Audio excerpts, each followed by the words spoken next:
Hello, everyone. Welcome back to Bring the Heat. This is episode 5.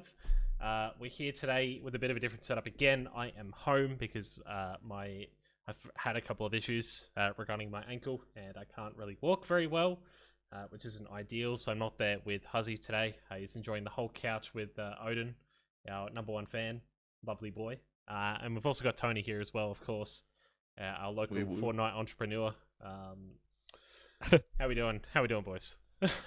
Oh yeah, like I'm still waiting for the doctor's note there, Joe. To say that you had to do it remotely, like working from home, mate. From me? This is just unacceptable. Unacceptable.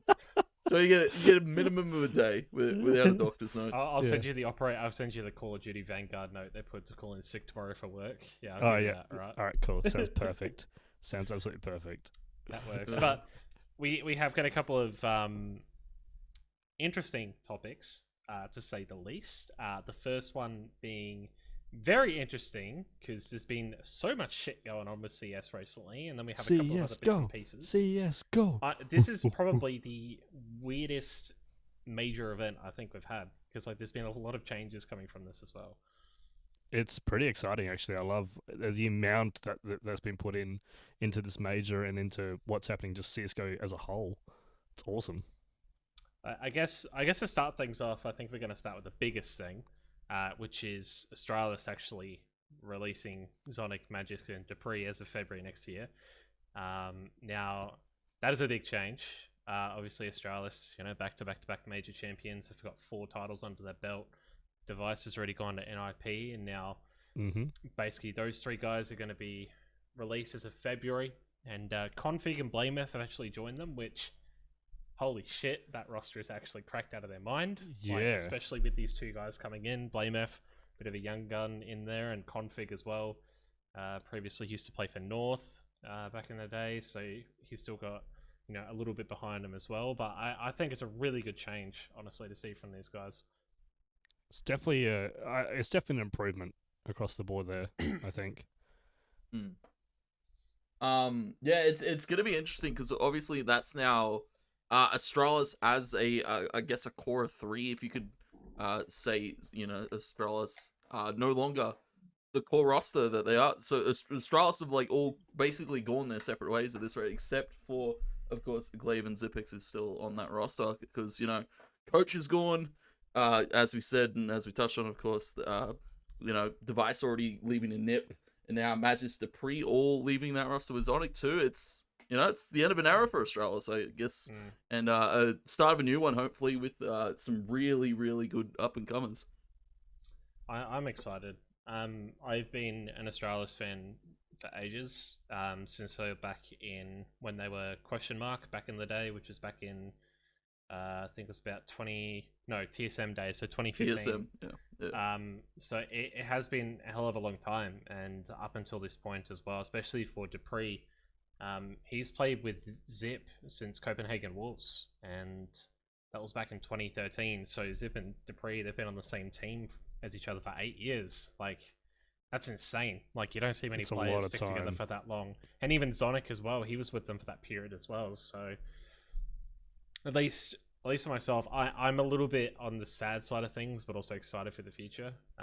Just as an Astralis fan myself. But I think for Dupree, I think it's probably his time to change things up a little bit because he is getting towards the end of his career as well. I think he's about 28 years old now, potentially moving on to... Oh, yeah, he's washed, isn't he? Because he's 28. No, listen, he's not as good as what he used to be. That's probably one of the reasons. The big thing I found surprising was Magisk actually departing the team after he got picked up. He's probably a very pivotal player. Isn't he and Dupree they're quite close together, so I think it might have been because Dupree's leaving. He's leaving. I wouldn't say as close as Zip, honestly. I think the big deal for me as well, linking off that, is those 3 players who have left Astralis that led to potentially go to Vitality. And when I look at that roster on paper, it's going to be Magisk, Dupree, Zywoo, Apex, Mitsua, with Zonic as a coach. What the fuck? That's a nutty roster. That's when worlds combine. That's an A-tier team if I've ever seen one. Zonic coaching a player like Mitsuha and Zaiwu, who are both 20, and considering Zonic's not a coach, Zonic's dad. Zonic is dad of CS. Like, he is there to make sure the boys play well, and if they need the mental help, he's there. I think for young players as well, they're definitely going to develop, and I think more times than not, I think in this scenario, they're probably going to be speaking English instead of their core, Danish and also their French terms. So I think that's going to be the key thing within that team as well. I think they're going to be the new multi-major winners in the upcoming years, the next 5 years or so. I still think both these changes, I reckon, like, with these changes, if they go well enough, I think they could easily challenge, like, G2 and Na'Vi at the moment, honestly. I'm definitely excited for the future, especially as soon as they start meshing together and start playing, like, get their strats down pat and whatnot. They're going to be I would say they're going to be an undefeatable team. They're going to be very strong. They're going to be very hard to kill. That's going by they actually develop in the right aspect as well. That's true, but Zonic has got his head on when it comes to that stuff. He does know how to develop young minds. He is the best coach, like, in CS, full stop. Right? Like, he is the premier coach. Like, he's already proven he's gotten too many majors under his belt, both as a player himself back in 1.6 in Source, and on top of that as a coach in CS now. So he's proven himself. I think more so now it's about developing that youth. If he does get the opportunity to do it with Zaiwu and Mitsuha, because that definitely should be interesting. But I think one of the other things that came from it was Chopper and Mia, actually from Spirit, actually getting put on the transfer list. I can understand why. I think Spirit as a team, they've been together for a while and they haven't really hit that plateau like what we've expected in the past. Yeah, I don't think, especially with Chopper, I just don't think he works well with that team. Like, his entire play style just doesn't fit with him, and I'm not sure about Mia. I don't know what's going on there. I think really back in the day when they were in Vegas Squadron, when they got taken across to Spirit after that little incident, I think it was at Berlin, or maybe before that, I think Vegas. Wait, were they QBF before that? Or was no, that was a portion of the VP boys. Yeah, that's right, yeah. So I was confused. I think, like, really with Spirit, they need to just pick two players up that are going to suit the team. I still think Entropic may actually have a player or two poached, quite honestly, with Spirit. Without a doubt. Side note, Entropic, fucking awesome event. Like, I know they didn't make the top 8, but holy shit, they exceeded everyone's expectations.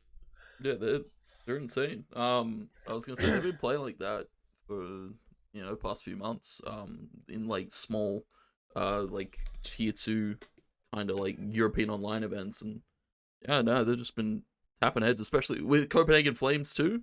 They've also been doing really well. So they got close. Like, both those teams almost got close to the Legend stage, which is nuts. And I think the other thing that came from it as well with Complexity is Justin, or JKS, as we know him from Australia, and then Eskatag as well from Denmark. He used to be the sub of Australis and got tossed around a little bit in the Danish scene. They've also been put on the transfer list, and Cold Zero is now the last person on Complexity. And he only got picked up recently, so it's I don't know what's like, going on there. What the fuck are Complexity doing? Honestly, like, I think are maybe they rebuild. trying to buy into more tier 1 players, or so they're dropping what they have and just trying to buy into new tier 1 players, with Cold Zero being the the ace of it, the base, Like, it makes no sense. I don't know why. Like, they're trying to build a team around Cold Zero, maybe. I don't know. It's probably the dumbest move they've done. Considering Cold was the number 1 player in, like, globally 4 or 5 years ago, and he won 2 majors under SK and LG, and since that point nothing's happened. Like, he's been tossed around that many teams, I can't count. He went through MIBR, went through FaZe, he went through Complexity. He went through, like, he's gone through so many teams at this point where it's just like, what's going to happen now? Because it seems he can't even fit in. And quite honestly, even after leasing FaZe has just made the top 8.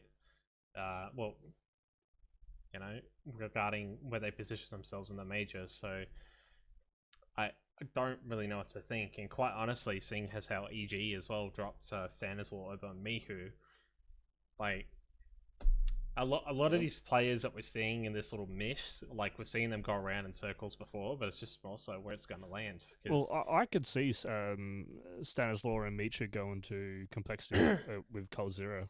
I wouldn't. I don't think that too many IGLs. Too many IGLs, and on top of that as well, I don't think they can play tier 1 CS like Cold can. Like, Obo still needs to develop, and Stan, realistically speaking, like, he's had his fair share of moments in the past regarding his IGL compatibilities, but I don't know what players are going to be available. Like, where are you going to come from? Really nothing from a tier 1 level, to be quite honest. They're going to have to be looking at B tier teams and try to have Gold Zero bring them up into an A tier. That's the only way they're going to be able to. I don't see many tier 1 players really being able to fill that roster entirely. Yeah. What I'd personally like to see is if Cold went to Liquid for a player. Ooh. Who would you drop, though? Because, I mean, if you're looking... Liquid had a horrible event, mind you. Yeah. Like, they did not play like a team that, you know, is capable of... They didn't play like a team full stop. Really, Alish had a good event. I think if you're going to put someone under the bus a little bit, like if you're looking... not more so at the stats specifically, like again, you know how it is, like stats don't always mean everything. Just purely down to, I guess, I still think Grim is a bit of a weird player overall. Like again, if you needed to get an IGL, Fallen's IGL before. I understand the whole, you know, primary AWP IGL thing, but like if you gotta get rid of a player to get a star in, you're probably gonna get rid of Grim and make Fallen the IGL. That'd probably be what I'm thinking. Yeah. I don't know. It's I don't think they could fill it. I don't think they can fill a roster at all. Full stop. I think the next season's gonna come around and Cold Zero's gonna be going there, going, well, what the fuck do I do? Do I go look at someone like some B, C tier teams and bring them up to an A tier, or I don't know, call it quits and go join another team? I don't know. Like, I feel kind of bad for him, and I guess on top of that, where the hell does Mihu go? Like, it's not like he's a pretty good player. It's just that I think going to NA really just killed his career, if I'm going to be honest with you. Like, EG just completely shit the bed. Like, they were horrible. Like, especially at the major. Like, they did not perform like a team that started in the Legends stage. Like, I don't know how they got the Legends slot. They played shockingly. I thought they got invited. No, they got a Legends slot from the previous major, because previously they had like Tarek and stuff on that team, so that's why they kept the core 3. That's why they had. That's why they had Cirque, Stanislaw, and Breeze. I'm just thinking. You said, where do we see Michu go? Maybe to ENCE? But that's a stretch. He wouldn't fit in. That's the thing. Yeah. As what though? Like, I can understand the whole Polish-Finnish type of thing that got on there, but like, he's probably going to end up going like, it's a hard thing, right? Because I can't see him going to NA again. Like, fuck NA. Like, I'm just going to say that. NA's horrible scene. It's horrible, especially seeing as, you know, EG was one of the Legends team that came from NA, and they completely just shafted it. Like, it was a horrible event from them. But I still am confused, and I'm curious as to what moves will come from this, because again, it's not like, even with JKS, right, like all the Aussie guys overseas are now free agents. So you've got people like except Dexter, obviously. Yeah, so you've got Grat, you've got all the Liaz, you've got Liaz, you've got I'd say JKR, Azza, you've got like, you've got that many Australian players free. You could easily see maybe another reborn Aussie NZ / 100 Thieves North coming American back. team. What I would be interested to see is how they could incorporate, if there was, because again, those players can play at a tier 1 level. Like we saw when they were on Renegades, they played out of their minds. They placed top 4 at the last major event they played in. So it's definitely capable. I think it's just more so a case of like what teams are going to come from it, because seeing as what teams are available here in AU right now, if those boys came back to Australia, we'd have like 5 really, really good contesting teams domestically. Would that be a bad thing? I was gonna say, would that be a bad thing here for OS? Well, no, it'll up the level of OS. Yeah, of considering we've got 3, conference slots, though, I think it would make sense. Yeah. The Azza boys, come home. If you want. But then you got the question of who are they going to play with or for? Because they're on Or another level than... shuffle out order. Get Ricky retires. Yusilo retires. Yeah, but that's not going. It's still not going to bring the they're team not up gonna retire. as a whole. It's still not going to bring the team Honestly, Yusilo will probably be in his coffin with a fucking PC So I was strapped gonna to him, say, just like you still could be 50 and still playing. I respect that, man. probably looks 50 as it is, Tidy. So up. Wow. Jesus. Yeah, that's. I think like across the board though, it's going to be interesting. I guess heading into next year as to how everything's going to work. Because I think for LFO as well, imagine if they got one of those players like a Liaz or like a Who would you sub out though? well Like, you gonna drop Yeah. Savage, Joe? You gonna APOC? no? You gonna get rid of APOC APOC? effect? Hey, yeah, no. APOC stays in the roster, Joe. APOC, he's been historically on that roster. How dare you drop APOC? APOC is the alright. roster. APOC is the roster. The other reason they're still together, Joe. I just can't see any of those teams, moving around, even for like tier 1 players coming back to Australia and playing. I don't think it'll work. The team as a whole won't be tier 1. Comes. I want to see what comes I mean, from it. it'll be cool, but it just, nothing will come of it. Like, they won't go into, like, they'll probably qualify for a major or whatnot and, play, but they're not gonna get in the top 5. Or they might get top 8. They'd be What? aiming top 8, man. Like, top 5, mate, I would quit if LFO got top 5. Like, I'm sorry, but I'm saying that now. There's no way it happening. As much as I'd love to see it, but it's It not would be happening. cool. It would be lovely to see, but I don't I see them maybe getting top 8. It's a possibility to get top 8, but yeah. Other than that, that's really it. But for them, I think they would take that. That would be a win in their books. So, considering they've got Licky and Savage that are meant to be going for their first international event, I don't expect them to do anything good. I think it's just a learning experience for them internationally. Honestly, I think as much as I love Savage, I think he'd be shitting himself playing against his heroes, if I'm going to be honest. Look, I would. Put me up against fucking Rops. I'm dropping 0-16 like every bloody game. Oh, so Absolutely, man. like normal, yeah. Yeah, like I do in Evo for Valorant. Perfect. That's a good shout out who they're my heroes. Nothing different to what you expect anyway. It is what it is anyway. I think like across the board with CS, I guess to really wrap in that topic as a whole, I think like there's going to be a lot of changes coming from it, and I do feel there is a potential new super team that can come from this. Like whether I reckon there'll be two think- super teams coming from it. I think Australis 100% I think will do well if they do it well enough. Like they'll go back to what they were. I think this is a situation where they could do that. Honestly, even if they kept Bubsky and got rid of Blame F, I would have been even happier with that, honestly. Bubsky would have done bad. Vitality is going to be the new superpower in CS. Yeah, I think if they do that right and they get those players in and they build them correctly, I reckon that could be another team. That could be like an old Australis potentially with the Australis core. And then alongside that, there could potentially be another one from all these changes, right? Like there's just that many players, like especially if Cold gets a couple of good people around him, like it could be really well for them. It's definitely going to be an interesting, very interesting season for next year. So I think really across the board, like heading into 2022, we're going to see a lot of shuffles. We're going to see a lot of shakeups. We're seeing more attention as well for Australia, which is good. And I feel for the Aussie guys who are looking for a team to play for, if they go to, maybe a tier 2 European team, or hell, even if they want to punish themselves and go back to NA, so be it.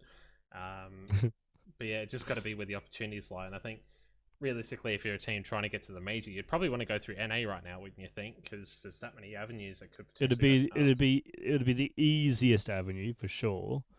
Yeah. Would it be the right one? Probably not. That's debatable, yeah. Unless Cloud9, because I saw Cloud9 was baiting about CS again.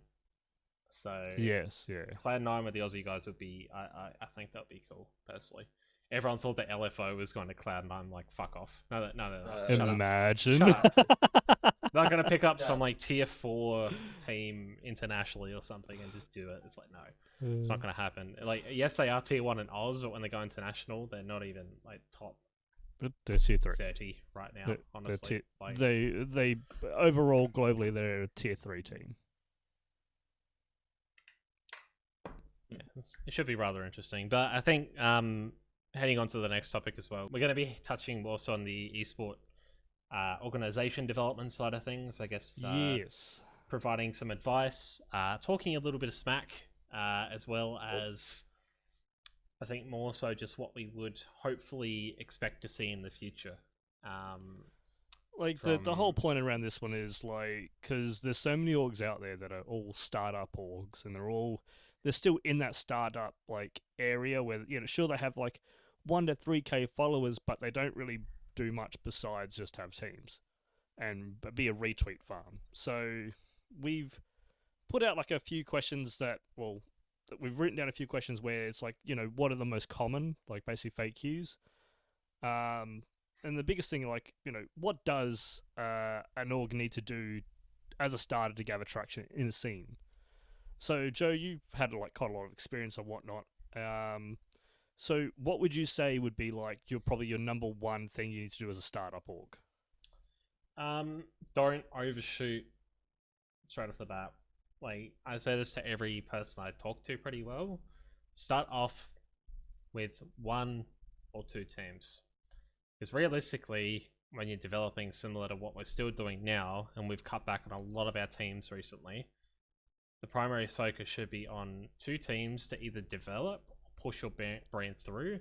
And even if you have the opportunity to get a better team, maybe if it's 1 roster that you can commit your time to, example, what Vertex have done with CS or Call of Duty over their little duration, that's what you want to be seeing regarding the development side of things. Because I think it's not about, more so, especially when you're a startup, screw the content, I'd say, screw that. It's more so just building a platform for you to say, we're here, we want to do this, let's show people what we can do. Well, if you're going to find a team anyway, so if you're going to enter, so you're a startup org and you're going to go, okay, we're going to look at amateur teams because that's where we feel that we belong. I feel it would be worthwhile looking for an amateur team that is content orientated. I mean, look at teams like Power. Everyone they brought on, even professional players, they're all content orientated, the whole lot of them. And that's probably like the biggest thing. If you look at even like, if you go to like tier 1 orgs and such, a lot of these players and such that are being picked up are all heavy YouTubers or heavy streamers. So I reckon like as a startup org, it would be really worthwhile for your branding to find a team that makes content often. It doesn't need to be like they make a video once a week kind of thing. Like, you know, if they make a video once a month, you know, that would be more worthwhile to than just picking up a team and having them play. Yeah, or just pick up some absolute Muppet who's going to be a moron on the timeline, you know, at least it's still something. He's got a personality. Yeah. It happens. Exactly. Like, people think content is streaming or making, you know, kill montages. No, it's not. Content can be things as like just literally a personality. So someone who's just like fun, bubbly, engaging and whatnot, and people just want to watch that because it's just enjoyable. Who's probably one of the biggest ones in the scene that you would say, you know, I'm going to pick on him. I'm going to say Udisoft. Or Udi. Love that guy. Yeah. His personality is like no one's ever seen. He's a funny so guy. Great. He's so Dude, great. dude, I look forward to every time he drops a banger on the timeline. Exactly. I still remember with Reese, was sitting there one night for the Team C's thing, right? And we were just sitting there, and I just messaged Reese. I'm like, is he at the beach with his stream?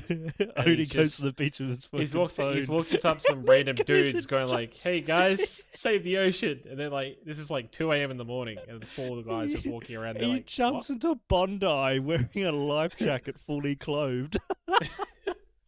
But like, that's the thing. So that is a personality. That is not content. That is just him as a horrible personality. content. No, what? That's great content. No, so that is what I'm I would be referring to, posting that shit it's not the most professional thing, but it's funny as fuck. That's why people watch it, right? Like, but I think it's engaging. I wouldn't even like professional and unprofessional. There are very big differences between professional and unprofessional. People go, "Oh, you're just making people laugh, so it's unprofessional." No, that is professional. No, it's a comedian. Look at comedians. They make people laugh. They're professional. I'm sorry, but like that doesn't make sense to me. My thing is like, okay, if they're going out and going, hate speech or swearing all the time for like literally no reason, like if they're just doing the F this, F that, you're a C, you're a D, you're a blah blah blah blah, then yeah, that would be unprofessional. But if they're going out and just making people laugh, just being an idiot, I'd say that would be that is professional on my standard. It is a personality. I'd say like again, you don't have enough time in your life to be a sad fuck. Do something good with yourself. Make people laugh. Make people Go to the happy. beach. So if you're a starter org, so if you're a starter org that are coming up and you've noticed that there is a player on a team who has that kind of personality where people just want to watch them just because they're an idiot. No offense, Udi. I love you. So like that there is something you can work your branding off of, and you can make that interaction between their followers and your followers as one. So the idea is, when it comes to teams and content creators, you want to transfer the followers of the content creator over to yours to boost your own social standing, along with your viewerships and your impressions and such. So then when you go to sponsors, you go, hey, this is our content team. We bring your branding on. We put it on all our bullshit, blah, blah, blah, blah. And then, then you get the interaction you want and you pay us the money. That is pretty much like the bare basis of getting an advertised sponsor. And another thing is, especially when it comes to social media, is I see a lot of orgs just doing Twitter. TikTok is Twitter is so small. Night. Yeah. Twitter is Twitter to the rest of the world is so small, it's not funny. There are a lot of countries out there that do not even allow Twitter to be even used. So if you're just working on Twitter, you're really limiting yourself in your branding, especially if you're entering say SEA, with PUBG, for example. So with the PUBG team, if they just had Twitter, right? So if Fury just had Twitter with the Fury PUBG guys, they're limiting their branding because in a lot of those SEA countries are not allowed Twitter. They mostly use Facebook and Instagram. Primarily, that's all they use. So if you're just doing Twitter and you're trying to sell merchandise to the SEA region, well, I'm sorry, you're not gonna make the sales and targets you want because half of them aren't going to see it. You're catering to the wrong audience, and I think realistically as well, I think it's a good thing to roll on to the second point we have regarding not spamming just shit tweets across the board as well. I think I'm just going to say a situation recently where obviously we picked up Dell as a social media guy, and he's trying to at least engage and get the Twitter more lively and talking to people, where he commented on something from Overt, right, where they were calling Gallium crap, which, don't get me wrong, bad thing, but it's funny. That's what it was originally. And then the Gallium social guy responded to him saying something about engagement being 5 likes a post, and I'm like, cool. Hang on, bud. I don't give a shit. When? Because when? If I wanted to tweet out $1 equal 1 like equals $1 I paid my team, I can fucking do that, but I don't want to because it's shit. And Clickbait doesn't work. If you're a social media manager trying to develop a brand, again, we were talking about this, Reese, as well, with Gallium. They've got a good engagement, they've got good presence, but they just have shit posts. It's horrible. Again, with Gallium's interaction and whatnot, I'm wondering why they're not getting advertised sponsoring, because they're reaching a lot of people. We touched on this with the COD team, remember? How we covered last season, how essentially what happened was they didn't actually post a single thing about their COD team. And again, they still have that team. I haven't seen a single thing since that point. And quite frankly, I still think it's disrespectful. Because again, if you're not promoting someone, if every once in a while, if you have a team that signs with you and you don't promote them, and you're just doing these shit tweets, comment this and spell Gallium without looking at your keyboard, cool. Here's my fucking keyboard. I can do that, but your tweets, I could get a 4-year-old child to do the same shit. All you're doing is impression farming for no reason. If you had a reason behind it, so say you had a sponsor coming up, and so you wanted to get those interactions up, then you would use those clickbait with the advertiser in mind. if you had bloody monster, how many monsters can you name?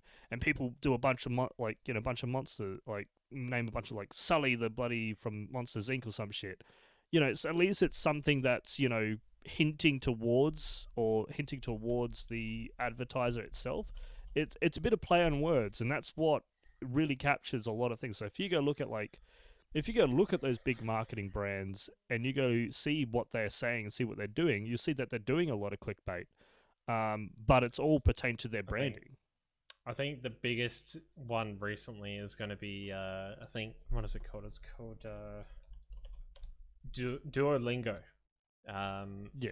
Now, they've got a lot of presence on TikTok. I'm not sure if Tony knows who they are. Yeah, Duolingo. I use that app all the time. Yeah, so basically, for anyone who doesn't know, it's an app basically where you learn different languages, right? Bilingual. Awesome. It's a good app. Learned Russian on it. So basically what happened is their social media team is on a different level. And I'm talking like people with degrees who have studied marketing and stuff for 10 years have been trying to be really professional about it. And then Duolingo comes out and starts just shit posting. And I'm talking... Now, I'm not saying you should be doing this, and it is pretty bad. Now they're doing it in a way which... So there's a big difference between shit posting and posting what they're doing. Yeah. Some of the shit they do is shit posting. Like, but some of it is, but it's good shit posting. It's very smartly worded, it's very smartly done. And that's where there's that difference. But... Yeah, when it comes to social media, the whole thing is to branch out and to use as much social media as humanly possible and to manage that effectively. If you're unable to manage, if you're spending 90% of your time on Twitter and only 10% of your time on Facebook, for example, then what's the point of even having the Facebook in the first place? Split your time up evenly. One of the key things I've seen, so I'm just on their TikTok page at the moment, they do the most random shit, and I'm seeing like when all your friends can say like something about your friends only being able to say bonjour in French, and they've got probably 50 people lined up on a staircase with the mascot walking down just waving at everybody because that's the only word they can say, right? So they're just saying goodbye and he's walking down the stairs. Like, it's small shit like that has 10 million views on the clip. See but that's pertaining to their brand. That's pertaining to what they're doing. And that is what, if you want to be looking at something, if you want to do that kind of shit posting, that's what you should be looking at doing. You should be looking at essentially shit posting, and I'm really using the air quotes as much as to effect here, is because you need to shit post around what your branding is. You can't just go out there and be like, fuck this team, fuck that team, this team is bad. That's not shit posting. You're just being a prick. That is the worst thing for your brand. If I saw that as a sponsor, I'd go, fuck that. No way am I touching that with a 10-foot pole. Like, no way. So what you're saying is I can't openly abuse Kraken's Legends team on Twitter. No, we did that last week on the podcast. Yeah, unlucky boys.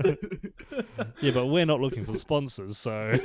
And I think, let's, I guess, more so focusing on also with the merchandise that goes alongside that as well. Because merch is a very, very, very hard thing to do, and I want to touch on it briefly because I've stepped into that role myself trying to do it.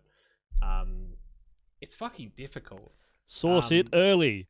Get it done early. So that's the thing. So we've done really, really well with how we're structuring our merch at the moment for PGC, because tonight we're placing all the jersey orders and stuff for it, which is cool and all. Because at least we've got a plan in place, right? And I think up until that point, that jersey got designed probably 8 months ago through a competition. Like, again, community-based competitions is what you want to see, because designers, they put their heart and soul into it. You give them a winning, you give them some prize money, you give them a copy of their shirts. Like, that's what we're doing for Razza, who, by the way, check him out, kid's awesome. But like, when it comes to the merchandise side of things, it's really hard to make good selling merch, and it takes a lot of time and a lot of patience to be able to do it. But that's why you start it early, so then when you want to release it in the next 6 to 8 months or whatever of your release of your branding, you have it there for your following to buy. And that is one of the biggest ways to make money as an esport org. I think the other thing as well is, like, with a lot of merch drops, if you rush it, you see half the drop is really good and the other half is just horse. Like, Yeah, but that's when you go back and go, okay, so why isn't it? When it comes to merchandise, you do quite a few things. So you do your initial release. So you'll have X amount of clothing. Say you have 10 shirts, 10 pants, 10 jumpers, etc. And then you go, okay, how much is sold of this? I go, okay, well, we sold all our shirts. That's awesome. But we only sold one jumper, and it's winter. What's up with that? Okay, how many pants did we sell? Oh, we sold 5 of them. Okay, cool. So what's the reason that the shirt or that the jumper didn't sell in winter? Well, let's go have a valid look. reason. There's a good reason for that, because they tried to buy overt merch and they ended up on the torrent website accidentally. So fair enough. That's unfortunate. But that's like, so when it comes to that stuff, so you go, okay, the jumpers didn't sell because, okay, maybe it was the design. Let's do a what's the word? Where you do like a public forum, and people go, okay, why didn't you like this jumper? And they go, oh, we didn't like it because of the design, or we didn't like it because it was too expensive, or like blah blah blah. I think the expensive portion of it is a big thing, because I think it is, yeah. A lot of teams do it domestically, and I'm saying this right away. We do our stuff out of Thailand with a partner of ours. Like, China, Thailand guys, you're going to get Thailand, the same, if not better Pakistan, quality for 100 for the price. I wouldn't recommend Pakistan. They like smoke cigarettes and leave ashes on the shirts. I've seen that before. You got to really look into your providers, manufacturers, honestly, and some of them are really bad. But I think the other big thing as well is the originality of it, because I think that's the other big thing, because there's only so many shirts you can do before you get to a point you're like, do I just put a circle here? Do we put a square there? Yeah. Like, well, that's where you have designers come in, and they'll bring you designs. They'll come up with a design package for you to look at, and like, yes, all of this does cost money, guys. But in the long run, this is how you develop a brand. This is how you develop something into much larger down the future. Listen, in theory, right? If you're doing a merch drop, at least in our scenario, I'm going to say this publicly because I don't care. If you sell your merch, you should be making a profit from it. 100%. Again, you should be taking into consideration, like, as an example, you have the manufacturing fee plus the shipping fee from the manufacturer to you. That's your base cost. Then additionally from that, you figure out what the cost is going to be for you to ship that product from, whether it's your place or whoever you've got organizing it, to that customer. And then let's say that's $27, let's say, to get the product from China to here with shipping and the product involved. And then from here, let's say it's an extra $15 for shipping. Let's say it's going to the UK. So you're already looking at, probably around about $35, $42 just for that by itself, just for a jersey, as an example. Slap $20 on top. Your $20, that's your profit margin. Like, you want to work your art marketing you want to be working around the 80 to 130% art marketing if you want to keep in that range of being affordable. There are a lot of things out there that have 1,000 plus on their art market, but that's because they can afford that wholesale manufacturing and buy thousands of pieces for 1 cent a piece. Like, again, if you're Liquid or FaZe, right, you've got stock, they're probably getting this stuff manufactured. Let's say it's a shirt, it's probably costing them $5 USD, maybe even a little bit less than that, as an example, for a quality shirt. Yeah. Like, I'm talking, like, considering these brands have good sponsorship deals with certain companies, like, it's probably probably $2 to $5 USD a shirt, as an example, and they retail that for maybe about 30, 40 USD. Well, there are shirts out there that I looked at designing where I could get it, have subliminal printing, which is that's the one you want, guys. That's the one that's permanent on your fabric. With delivery to me and everything, it was going to cost in total per shirt $6. $6 a shirt for the whole. Like, this is just like streetwear kind of thing, right? $6 a shirt. Well, then screw it. I'll knock it for $25 each. That's a what? 200, 300, 400, 420%. 420. Yeah, 420. Yeah. No. Yeah, that's a 420% profit margin. Like, ish. That's going in my pocket.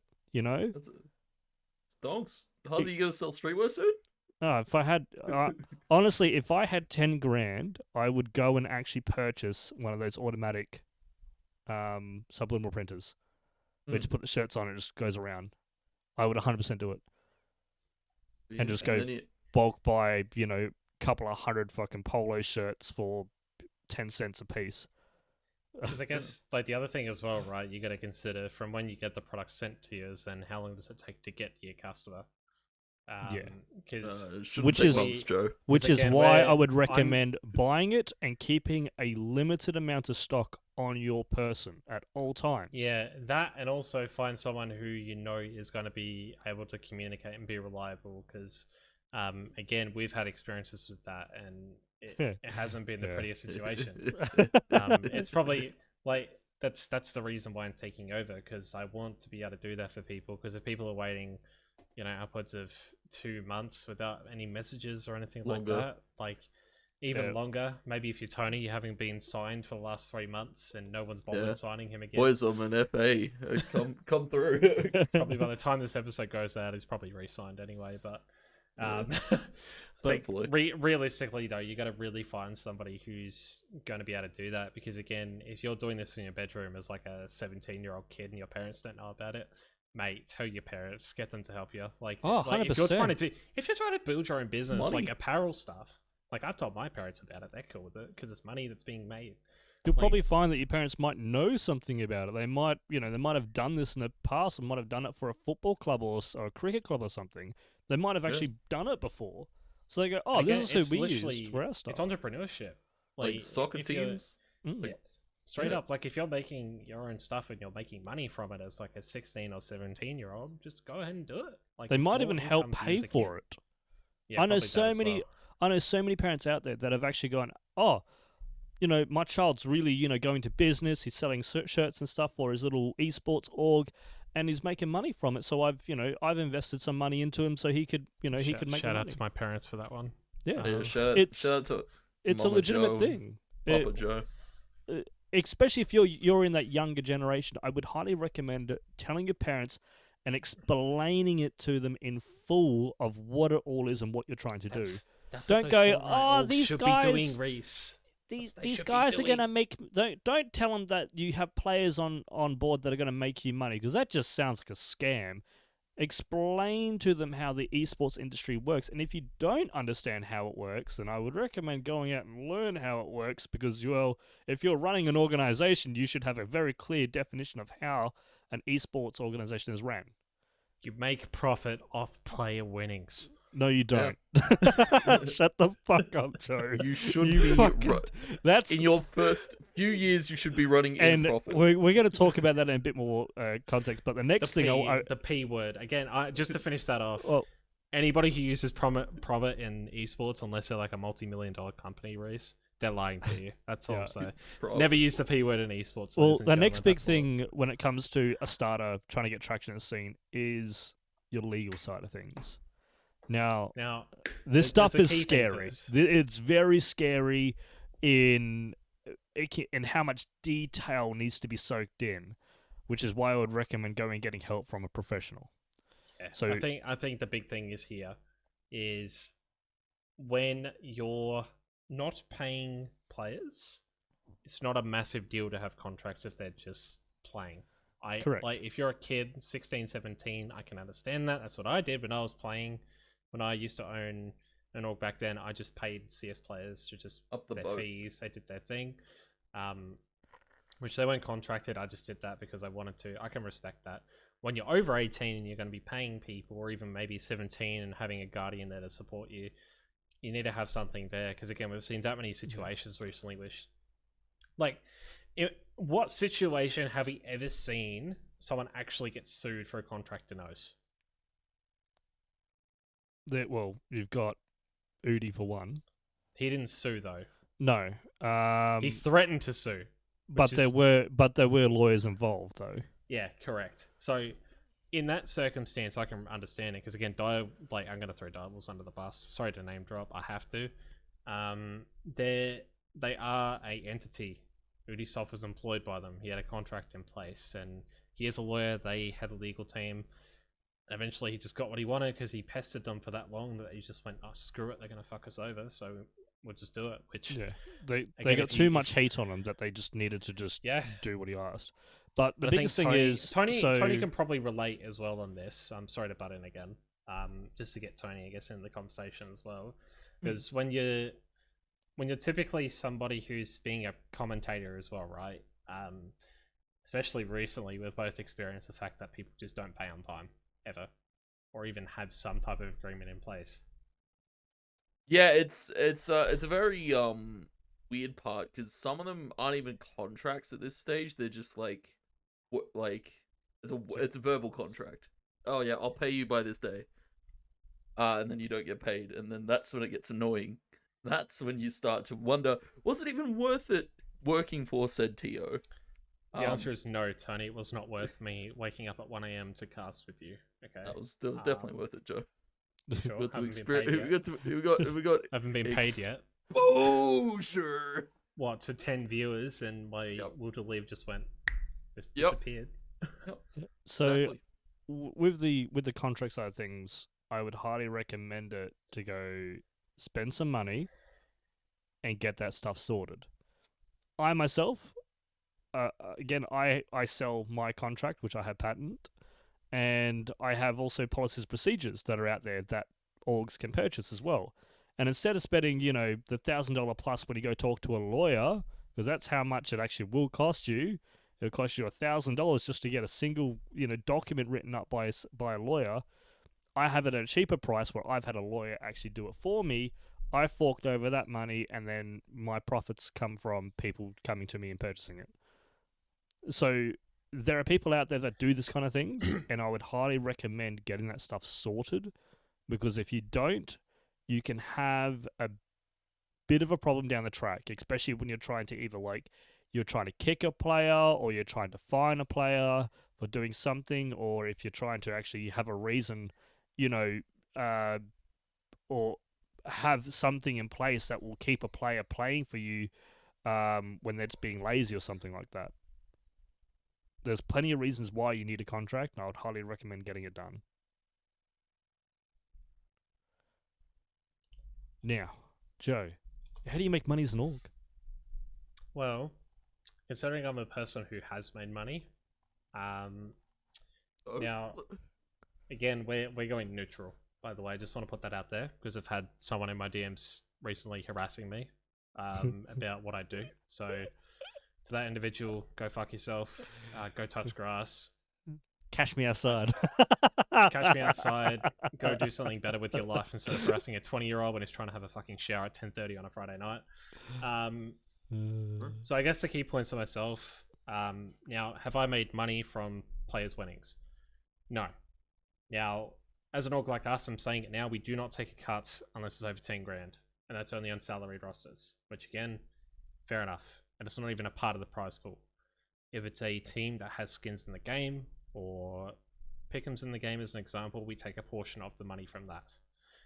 When it comes to teams as a whole, they're not there to make you a quick buck. You're there to support them, so they play, and then basically from there you can at least use that for your marketing, to put it simply. As an example for PGC for us, with to grow your jerseys, brand. We have them out there presented to people. The merch sales that are generated from that, we can propose that to a sponsor saying this is what was generated from that. This is how many people purchased the merchandise.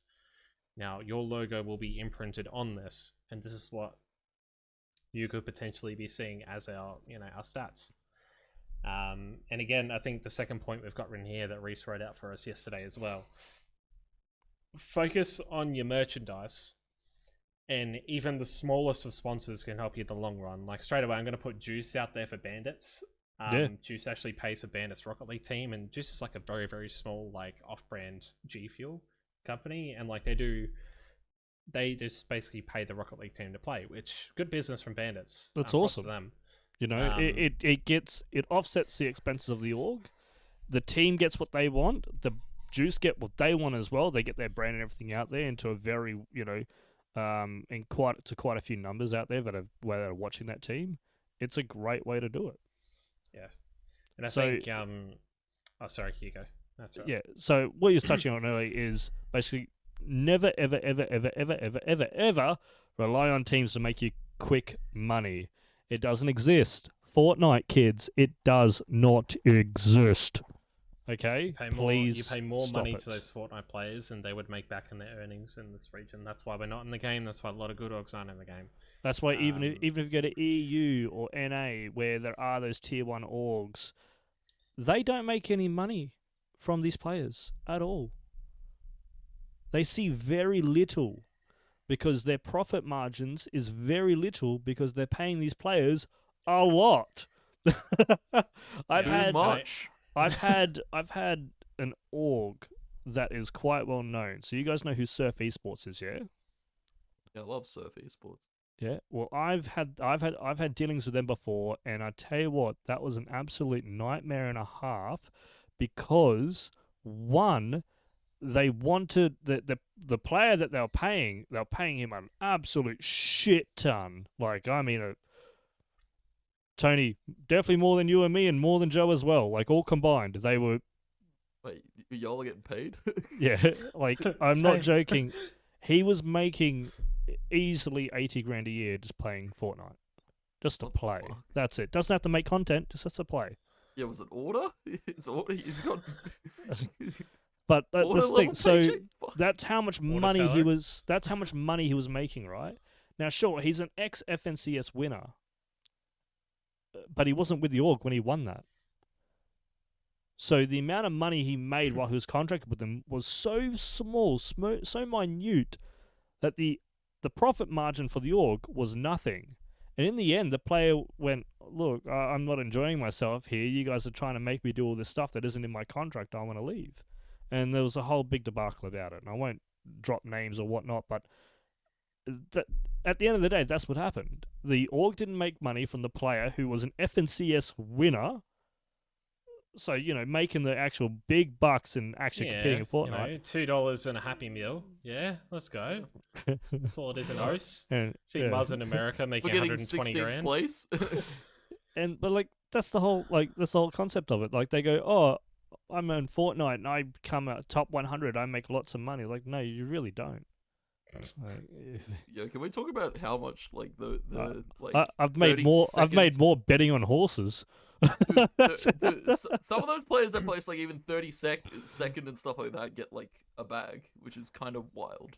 I guess, like, really touching on that as well, a lot of those players also tweeted out saying could have been better, disappointed. And I'm like, yeah, I understand you're disappointed with the placement, but, like, you've just made 10 What? grand, mate. Like, shut the Yeah. fuck up. You placed 16th and made like 10 grand. Like, I don't mean to be the guy that's, I don't mean to be the Grinch, but you're spoiled.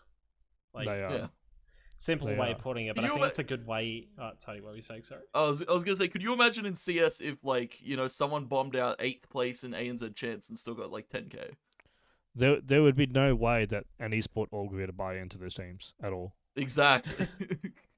We want salaries of Why there's so many FAs in $800, Fortnite, am I right? $800 a week per player. And on top of that as well, I want royalties and a team house. Yeah.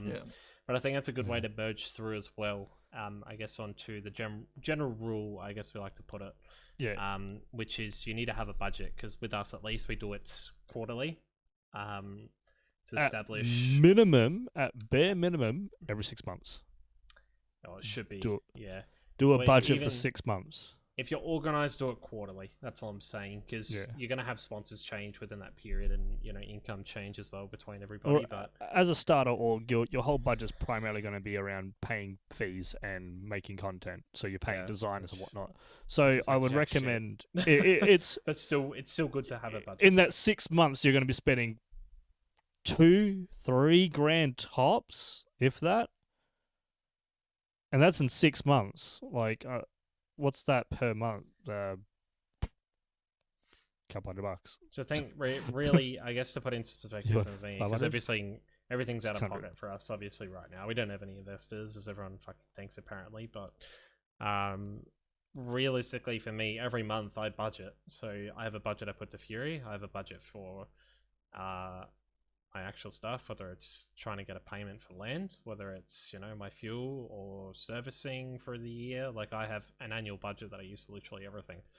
And then I've got bits on the side that I put into investments as well. Like, it's not generally just esports specific budgets. It's like, it's a really good thing to do just for anything, because you're going to make your life so much easier if you're able to just establish a bit more of a budget surrounding things. And it could just be as simple as, look, I've got 10 grand and that's what I'm going to work around. It doesn't need to be like, oh, I have to spend $100 this month and $100 that month, or I have to put 3 grand in this day. It could just be like, look, this is how much money I'm looking at putting in the next 6 months, and that's what I'm going to work off. If I blow it, then I'm working in the red. If I'm not, then I'm working in the black. And that's kind of what you want to work around. So you set your budget, whether you make a profit or a loss, that's what you want to work around. But you're never really going to make money in the first year, at least, as an esports org. If that. Like, if you do everything right, if you do everything as perfect as possible, you're probably not going to make a profit for a year. Yeah. I mean, it's been 3 for us, and we're only just seeing, something come through the door. But I think, realistically as well, like, there's no proper way to run an org, right? Like, everyone's going to have their own way of managing things. Now, is it the correct way? Maybe, maybe not. It just depends on who you are and what you're doing. Don't be a sketchy human being. Don't be that guy. No one ever likes somebody who's a little bit sketchy, of course. Don't try to take the cheap way out. I think we're all thinking of one org right now, aren't we? Frag Empire. Yeah. But I think the easy thing as well to say to that, there are people out there to help. There are heaps of people. I have said this so many times to people. If people need to message me about anything they're not sure of, hit me up. Like, I don't sleep. Just fucking look at me. Like, I need help. Are you okay? I look horrible. I've actually got my sleeping medication here for this evening, so it's all good. Cowabunga. Bring the heat does not endorse drinking. plus 1 to that. Pardon? Yeah, definitely seek professionals. There are plenty of guys out there. I myself, my entire business revolves around marketing and helping orgs develop themselves in OCE and out as well, NA and EU. So, there are definitely people you can ask around for. When it comes to legal stuff, there's a guy called Matt Jessup, I believe. He's an esports lawyer from New Zealand. If you're looking for something like that, then yeah, hit the guy up, pay his fee and get some real professional help from him. There are heaps out there. Just ask around, honestly. There are so many people out there. Members who own a business. Yeah. Just a simple business person will understand how it works. It all ties in. It's all the same. I guess it's not really esports specific, of course. It applies to everything, but we've had a pretty good chat about that, fellas. I reckon we've really established, I guess, the groundwork, for amateur brands and I guess what they need to try and achieve for the future. But I think it's time we take a little bit of a detour over towards the local league update, where of course we're coming to the narrow end of the year. Obviously November, there's not really too much going on, but there has been just the wrecked L'Oreal Men Experts Chiefs Gauntlet, which has actually taken place over this weekend. And there is also the finals for that coming up in 2.5 weeks, which we saw Direwolves and Elevate actually make it through the open quals per se. There was Rhythm versus Overt, which Overt won. There was Fury versus Direwolves, which Direwolves won. And then going into those next matches, Elevate versus Overt, Elevate squashed Overt like a bug, and then Q confirmed against Direwolves, which was a little bit closer. So it's a very nice OD, not really an ODC, but it's more of like a 2-3 weekend event spread over a month. And the winner of the event gets 10 grand. If you come second, tough shit, you get nothing. So it's quite interesting, actually. I've been enjoying watching it. It's been some really good great gameplay from everyone that's been playing. The casting's pretty much on point. It's very enjoyable to watch. They're doing a really good job. Yeah, the Wreck Boys doing their thing, and I think Blue Panda, Cthulhu, and Proto as well. Proto, yeah. Really, I love he's Proto. underrated. He's really on underrated. God. Yeah, I DM'd him the other night, like after they finished. I was like, Proto, you smashed it. He was just like, oh, thanks, man. I was like, yeah, good stuff. I enjoyed it. it's a good thing how they've actually given a bit more of a light to that, because obviously Rect has like the big guys who do APAC South and all the main Siege events, at least in Australia. But I think it was nice to see obviously Blue Panda and Cthulhu who do OCL, as well as Proto coming in doing the observing and also the production side of things on his end as well, which is nice to see. And on top of things, I'd also just like to thank them for letting us actually compete, because all the teams competing were either APAC South or OCN, and they gave us a shot basically to play, and I think the guys did really well for themselves. Like almost beat Direwolves, which would have been a pretty big upset if I'm going to be honest with you. And they enjoyed it quite a lot as well. Like the boys, it's great to see. Everyone had a good time, like even on Twitter as well. Like as much as Direwolves has been quite shit recently regarding all the things that have happened, I want to give props to their social media team for actually being good sports. They're actually really good to talk to. Big ups to Xander, the SMM. Love that guy. It's a great job. It's a TO that's not a TO. Like it's a bunch of mates doing something good, and as well to Chiefs. It's not every day you see someone smack 10 grand on an event, so props to them. Honestly, I mean, it's always back to the premise of it's a game. Let's enjoy it, and that's what they've done. I think it's great that L'Oreal is a big sponsor behind it, and Chiefs are doing such great work. No, I would love to see more from them. Honestly, I do enjoy watching the Chiefs stuff happen. Another Val event, Chiefs, is what I'm hearing. Surely. Careful, Tony. They want to support a good scene, not a dead one. Yeah, right? true. So... Ooh. Have to have a pathway for it to be a good scene, right? Anyway, props to Rect, of course, doing their thing, obviously with APAC North as well, with the events they've been doing. But we have got Brand or Bust, fellas, this week. Brand or Bust. Brand or Bust. Brand or Bust. Brand or Bust. Now, we're going to be discussing the Overwatch League and Overwatch 2. Now, personally, I hate Blizzard. I hate Overwatch. I hate everything about them. Is that it? Tony. Full stop? Is that it? Anyway, onto the hot spot. Yeah, no, I definitely... I think Blizzard just taking a downward spiral. Ever since, OWL, the Overwatch League hasn't, been doing as great as of late because of all the mess that happened with that and, employees and shit like that. We won't get into too much. But, yeah, I just think the way they're going about, I guess the release of Overwatch 2 and even Diablo 4 for that matter, both being delayed to now, I believe, 2023, which is kind of absolutely insane. After, it was pitted and, hyped up to be the release at the end of this year. And now it's just like, oh yeah, no, add 2 more years to that.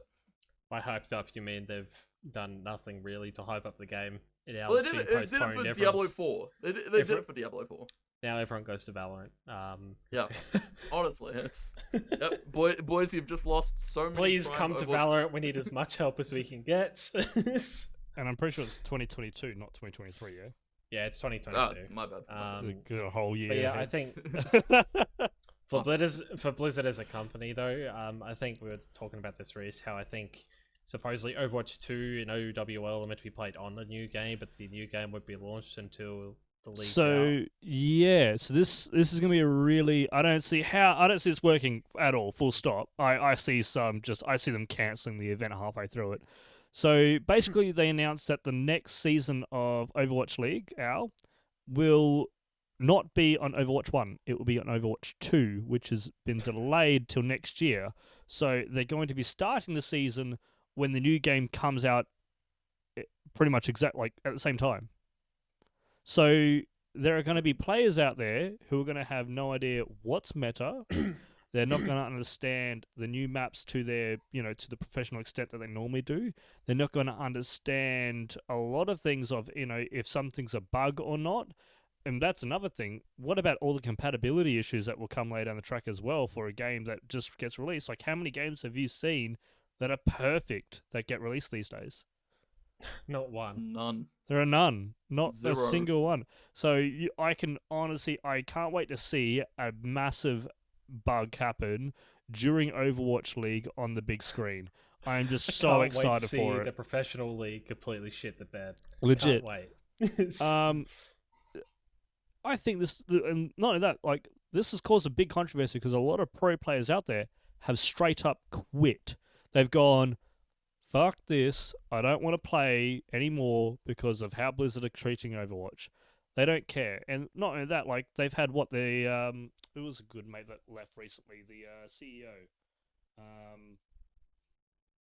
Oh, hang on, I need to find his name. Didn't they have like someone of their board of directors get booted like on the day when they had a meeting or something like that recently? I think from so Blizzard. many people have been booted or resigned or Like they didn't even get informed. Like on the day, they just rocked up to work and got booted. Apparently, that's what I saw in the article. Yeah, I don't know. Oh, yeah, I'm here to do my job. Oh, sorry, mate, you're sacked. Why am I sacked? You just sacked. You just sacked. You're just gone. Like, okay, cool. See, the issue. Here it is. O'Neill, that's the one. Jen O'Neill. Yeah, that's what I was referring to. And Mike Yapaba took over leadership of the company when J. Allen Brack left amidst the California lawsuit for sexual discrimination and misconduct. But this week, O'Neill announced she was leaving the company after just a few months. In the email, O'Neill allegedly stated that she was leaving to dive deeper into the admirable causes of women in Games International. This is a non-profit focused on the equality, diversity in gaming. Blizzard recently granted $1 million to the organization. So they're having all these heads of the developers leaving. Like you're having their game developers leaving. You're having their like key people and their board of directors leaving that are focusing on developing the company and developing the game itself. They're all leaving. So what's going to be left? I cannot see Blizzard. I reckon if Overwatch League busts and Overwatch 2 busts, we can probably see the fall of Blizzard outright. Yeah. And I think Activision will end up taking full control because they've got... Wouldn't be a bad thing. Probably won't be a bad thing. Get rid of Candy Crush. Get rid of it. Don't want anything to do with it.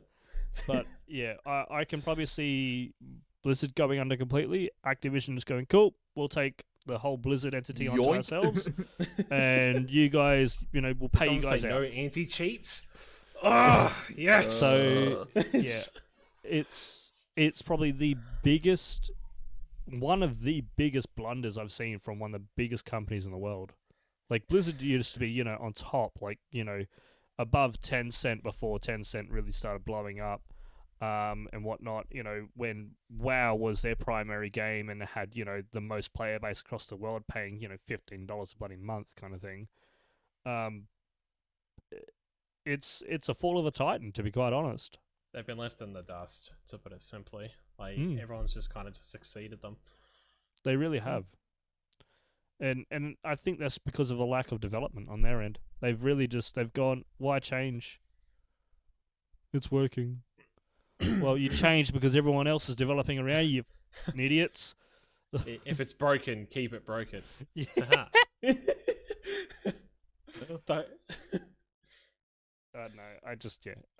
So many pro players have left as well. Like, there are teams out there, pro teams have just disbanded outright because they don't want to play Overwatch 2 in a professional league. Yeah, I can respect that though. Yeah, I think really for Overwatch as a whole, I think it's probably gonna be a flop next year, honestly, if nothing gets changed. I guess, do you guys have anything further you want to add to that topic specifically? Nah, that's pretty much it.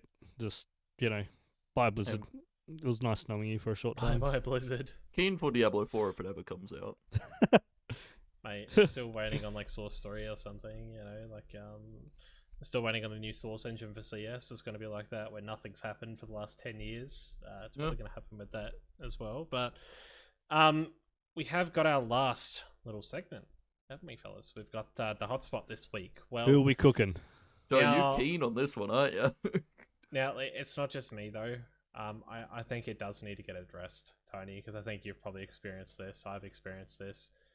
Shout out to Blue Panda as well on Twitter recently, who actually commented exactly what I was thinking about 3 days later. Read your mind. But basically, just for some context, amateur teams, players, and managers, if they are complaining about how talent conduct themselves on a broadcast, whether it's analyzing stuff that is pretty accurate and players aren't happy with how they've worded it or something like that, I just like to reference basically Blue Panda's tweet recently where he basically which we'll show in a minute as well. Which he tweeted out basically saying, "Gonna throw this out there. If I say something on broadcast about the way you or your team plays that you find upsetting or take offense to, feel free to hit me up so we can discuss it, and I will do my best to clarify why I said what I said." Now, I think Don't play like shit, lol. I think Pete really summed it up. The ex-GM for Pentanet, he said, "You don't owe people an explanation. You're a broadcaster and you're doing your job." I would 100% agree with Pete's statement. I reckon he's bang on with that one. Yeah, agreed, 100%. Yeah, just don't play like shit, and I won't call it out. Yeah. Like I'm gonna put myself under the bus because I think in all fairness, I think it's justified. Because I also tweeted it out on November 1st. I was casting a game between Dungeons and Dragons and 1620 Kings, which was LPL Challenger. Now, map 1, very close to fair, was 16-13 that D&D managed to win on their map pick. All fine and dandy, happy days. What happened second map, Joe? Then we went into Inferno. Now, the Kings had a lead of 2-13. And Big lead. now, in the words of Matt Sr., they're not coming back from this. Now, oh no, Joe. D&D proceeded to win the next 14 rounds consecutively on their T side of Inferno. And 1620 Kings, I'm going to say it, they completely choked it, waffled it, kerfuffled it, fucking flogged it. They fluffed the ball. They fluffed it. They did everything possible, and they lost the series 0-2. Just it was the epitome of Virtus throw. Honestly, excuse my language. How the fuck do you choke 14 rounds straight when your economy is on max loss bonus? You have plenty of opportunities to save and get yourself a good buy. Just buy a Dak. Like, you could have had an auto sniper by round 6 if you saved at that point. Like, yeah. I hate to say it because I had Wanda message me as well saying players were they said that I was being too harsh on them. You're being too mean, Joe. Why you do this to me? That's what we call an "oh no, Joe" moment in the industry. Oh no, Joe. But like straight up, if you're gonna say something to an admin, fucking tell the caster. I know I try not to swear, but I'm just annoyed because I think Tony's had situations of this recently as well, where players just get shitty with him for saying stuff that is obviously happening. Like, it's your job as a caster or an analyst to literally say what's happening. If I say it's a choke, it's a choke. Like, I don't throw those words around very often. I mean, 14 rounds consecutively is a choke. That's a choke. I don't... How... Like... Don't call it a comeback. No, I wish I could show you the DMs from D&D, because Wanda and myself, we got in a VC with them afterwards, and they're like, I don't know how we won that. And I'm like...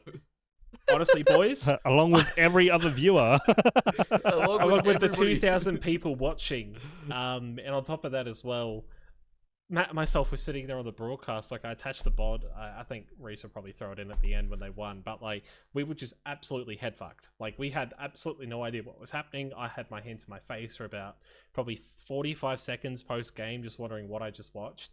And on top of that as well, I'm throwing just their owner under the bus as well from the Kings. Like, I think he said something like the gamblers obviously on the game. Now, I'm not supporting gambling. I'm not saying it's a bad thing. I'm not saying it's a good thing. Do what you want with the money. I don't care. Do it responsibly. But what the logic was you picked the wrong team to bet on. Tough shit. You should have been on the right roster. And I'm like, well, you're an organ and your team just choked 14 rounds consecutively, mate. I'd be pretty fucking pissed off if I was you. Like, yeah. It's a very stupid thing to say in that situation, because I'm just thinking of all this, like, if you're thinking about the org side of things, they should be annoyed by that. And if you're thinking about the people who put bets on that match, so I'm just going to say it, they 100% should have won that game. Like, I know people joke about, AUCS being rigged and shit like that, but I can understand why they think that game would have been rigged, in all fairness. Any 3-2-2s in chat, boys?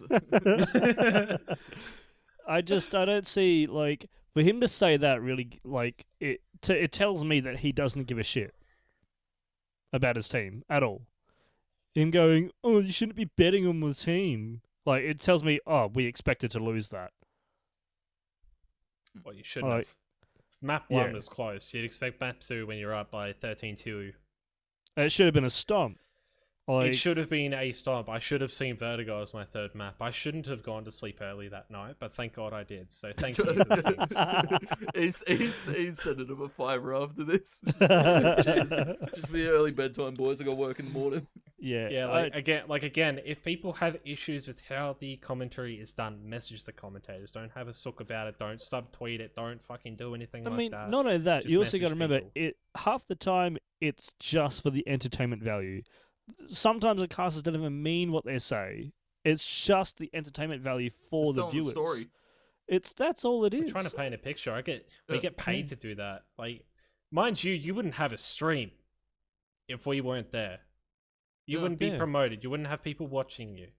Dude, Like, again, I take Tony and myself like twice a week. We take upwards of 6 hours out of our time to sit there and broadcast these games. Are they the best quality of games? I'm going to say it straight out, right? Probably Most of not. the time, they're not.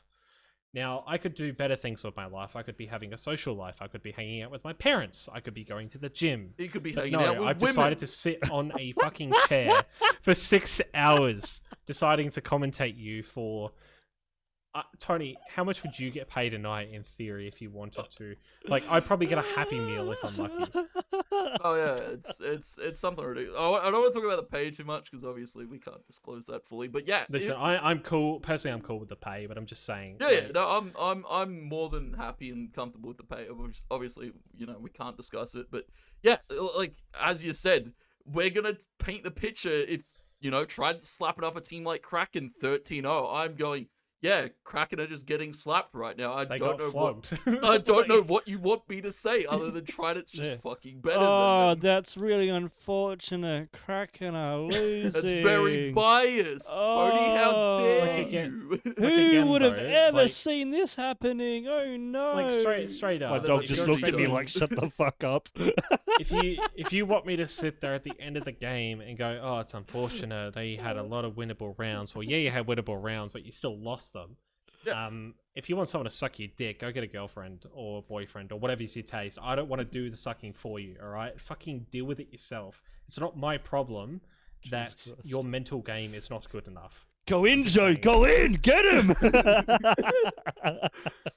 Like, I'm just going to say it. Like, I'm just speaking. I think I'd probably speak on a lot of broadcasters. Like, if you have issues with us, message us. Like, I'm happy to have a conversation, but if you just don't let me know, I can't fix what I'm doing wrong. I mean, it's not even that you're doing something wrong. It's just they just need to harden up, honestly. Yeah, If like, you get- even then, if I say something wrong, I message people about it. Like, the squeaky wheel gets the oil, right? If you know there's something going on, you're always going to fix the problem. Oh, And yeah, quite 100%. honestly, even last night, as an example, just as some type of situation, I know it has to do with us, but essentially, commentator says they're not winning a game. I took the liberty of clipping that, putting the win that we had next to it, and then taking the piss out of him for his shit Bang. analytic It's always ability. it's always a banger. If you're shocking at if you can't analyze shit, take the piss out of it. Just say you were wrong. I accept the facts. Do shit like that because Yeah. it And happens. the guy did take it on the chin too. He went back through the VOD and fixed his shit. Props to Yeah. Luke P. What's his name? John P. Props to him. Absolutely horrible day for the first day, babe. Fucking fix your shit. Like, No, Rock he's speed. he's coming up, and that's as a caster, he's done his due diligence, and he's been working really hard, and it's great to see. you take the time to do your VOD reviews. That's a 6-hour VOD you're going through. So fucking props to you. You don't get paid for VOD reviews, Tony.